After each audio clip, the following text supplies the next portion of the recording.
Bank tak pernah cerita ni strategi loan rumah yang buat ramai orang lulus. Adakah loan rumah awak selalu kena reject? Ini mungkin silapnya.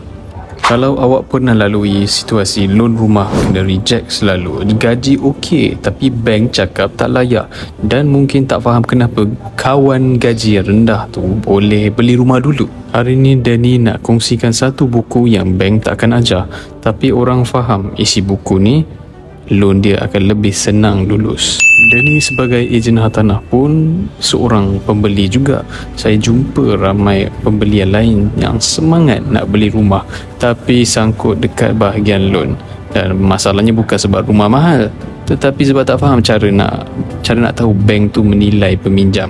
Buku ini bertajuk Tolong Luluskan Strategi Pinjaman Rumah yang anda belum tahu, yang ditulis oleh Kenny Lee. Ini bukan buku motivasi kosong, ini buku praktikal. Dia terus cerita cara bank fikir, cara banker kira, cara orang bijak susunkan diri dia supaya loan lulus. Ramai orang ingat gaji tinggi confirm lulus, tapi realitinya gaji 7,000 pun boleh kena reject. Gaji 3.5 boleh lulus. Kenapa? Sebab bank tak tengok gaji saja. Buku ini akan explain dengan bahasa mudah lah cara DSR sebenar versus DSR yang orang sangkakan, dan juga komitmen yang tak nampak yang buat loan tu sangkut, dan kenapa credit card, PTPTN, ASB, sekresitos yang tidak begitu baik, kereta kecil pun boleh jadi punca DSR sangkut. Antara benda yang paling mind-blowing dalam buku ni, you boleh dapat tahu juga cara susun kewangan 6 ke 12 bulan sebelum apply loan, dan juga teknik positioning peminjam di mata bank, kesilapan biasa fresh grad dan pasangan yang baru kahwin yang sentiasa buat, dan juga bila masa yang sesuai untuk beli rumah pertama, bukan ikut emosi ya. Satu lagi benda penting, cara bercakap dengan banker supaya banker fight untuk awak.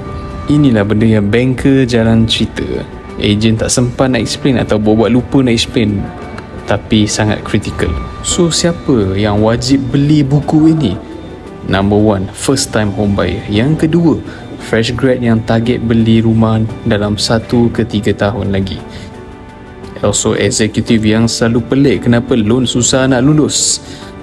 Tidak lupa juga pasangan suami isteri yang rancang nak beli rumah bersama joint loan.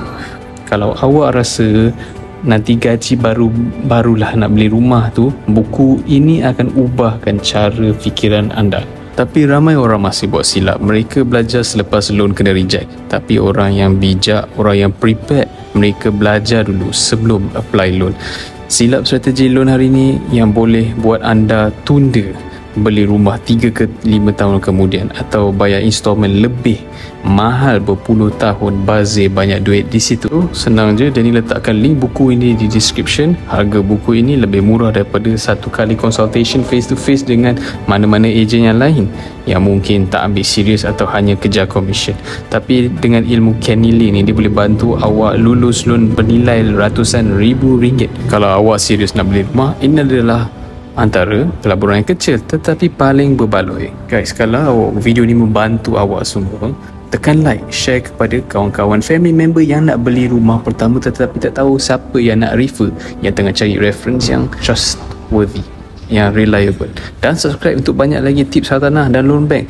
Jumpa awak di next video. Aku Daniel. Thank you for watching.